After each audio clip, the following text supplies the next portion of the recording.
This guy, he conquered a whole continent. He literally redrew the map of the world. So how on earth did Napoleon Bonaparte, a man who seemed completely invincible, end up, well, utterly defeated? That's what we're digging into today, the final incredibly dramatic act of his empire. Okay, I want you to just picture the absolute chaos of Waterloo for a second. The cannon smoke is so thick you can barely see, the ground is literally shaking under your feet, and right in the middle of all this madness, the commander of the British cavalry, a guy named Lord Uxbridge, turns to his boss, the Duke of Wellington, with that astonishingly calm observation. I mean, that one little exchange tells you everything you need to know about the brutal, up-close and personal reality of Napoleon's final moments in power. And that final battle was, of course, Waterloo. This was not just another fight on the schedule. No way. This was an all-or-nothing, bet-the-house kind of gamble. Remember, Napoleon had just escaped from exile. This was his one last shot to get his empire back, to cement his legacy forever. And the fate of all of Europe? It was hanging in the balance, right there on a muddy field in modern-day Belgium. So, to really get a grip on Waterloo, you have to understand this period called the 100 Days. I mean, Napoleon's return from the island of Elba was just electrifying. He lands in France, right? The government sends an army to arrest him, and what happens? The army joins him! They rallied right to his banner. He then marches on Paris and takes back power without a single shot being fired. It's incredible. And of course, this forced all the other big powers in Europe to scramble, get their armies back together, and try to stop him once and for all. And that really is the ultimate question, isn't it? How did this guy, the master of Europe who redrew the whole map, end up in this desperate situation? You know, to really understand the end, we have to rewind and go back to the beginning. We've got to see how this incredibly brilliant, unbelievably ambitious man climbed to such staggering heights right before his own genius got totally overshadowed by his hubris. Right, so let's get one thing straight. Napoleon was not born a king. He was a product of the French Revolution. He came from a minor noble family in Corsica and was this absolute genius of an artillery officer. He climbed the ranks of the army based on pure talent and, let's be honest, some ruthless ambition.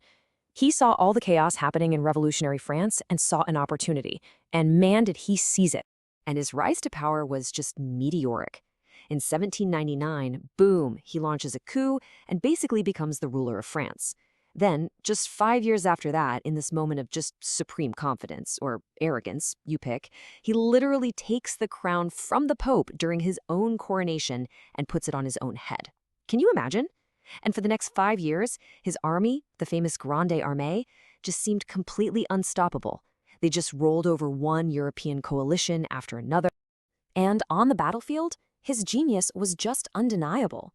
Take Austerlitz, for example. He cleverly pretended his army was weak, lured the Austrians and Russians into a trap, and then just crushed them. That victory was so total, it actually dissolved the Holy Roman Empire, which had been around for 1,000 years. Then, a year later, he goes up against Prussia's army, supposedly the best in Europe with this incredible legacy. Napoleon didn't just beat them, he completely annihilated them. He was in their capital, Berlin, within weeks. There's no other way to say it. He was the master of Europe. But you know how these stories go. No empire lasts forever. And it turns out the very same boundless ambition that let him build this incredible empire, well, that's exactly what planted the seeds of its destruction. We can point to two massive strategic blunders, both born from his refusal to accept that he had any limits. And these mistakes started to unravel everything he'd built.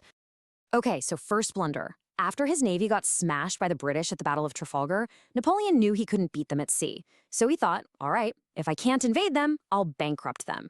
He came up with this thing called the Continental System. Basically, it was a massive economic blockade.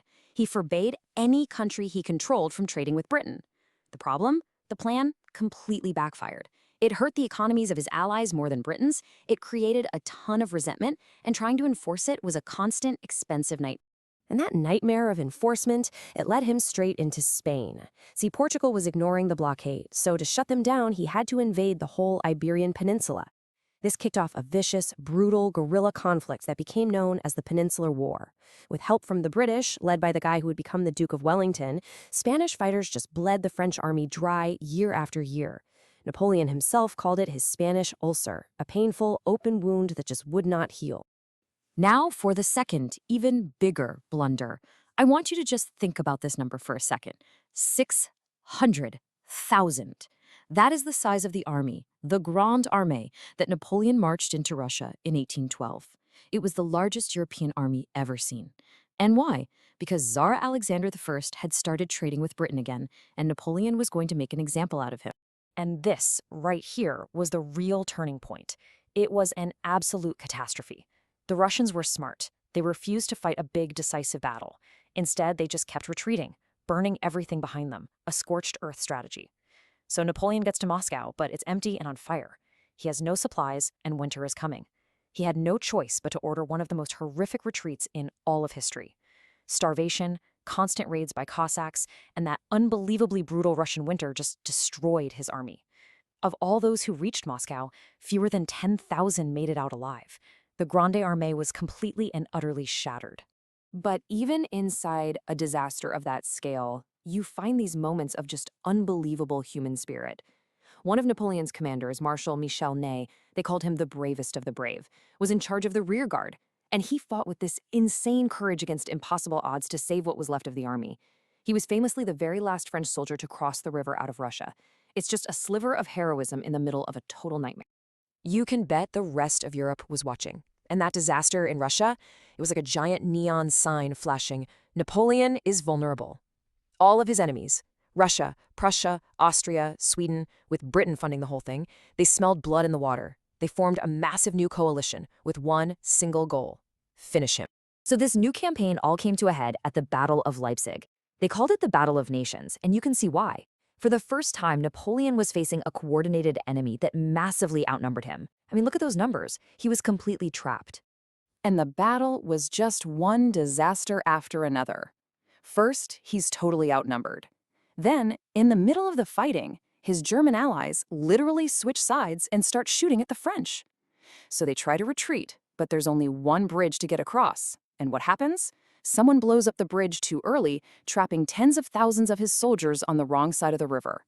It was an absolute, unmitigated disaster, and it sealed his fate in Germany. After a defeat like Leipzig, his empire just collapsed like a house of cards. The coalition armies pushed all the way into France itself and took Paris. Napoleon's own generals told him it was over, that they wouldn't fight anymore. He had no choice. He abdicated the throne and was sent into exile on the little island of Elba.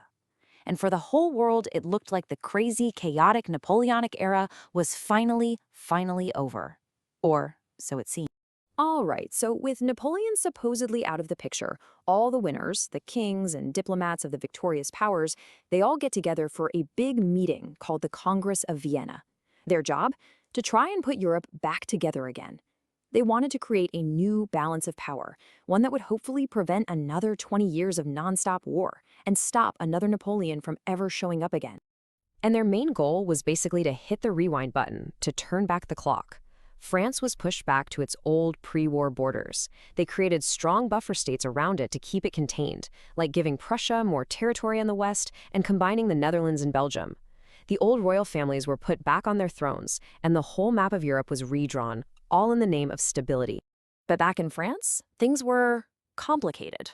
Yeah, they put a king back on the throne, Louis XVIII, but this wasn't the same country it had been before the Revolution. Napoleon had created a modern country with new laws, a new sense of pride. So you have this uneasy situation with a restored monarchy trying to rule a nation that had fundamentally changed. It led to purges of Napoleon supporters and created these deep political divides that would pretty much haunt France for the next century. But here's the biggest irony of all.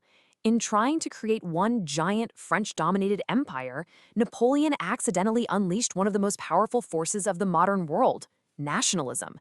See, when people in Spain and Germany and Italy fought back, they weren't just fighting an army. They were fighting for Spain, for Germany. They were fighting for their national identity. He had lit a fire, the idea of the nation, and there was no putting it out. So in the end, Napoleon was defeated for good at Waterloo and sent away to St. Helena, a remote rock in the middle of the Atlantic. His empire was gone. But his legacy? That's so much more complicated. The wars he started changed everything, from how countries raise armies to the very idea of what a nation even is. The kings and emperors might have won the war, but those ideas he and his armies spread, ideas of revolution, of national glory, they never really went away. And they would go on to shape the next 200 years of world history. Something to think about is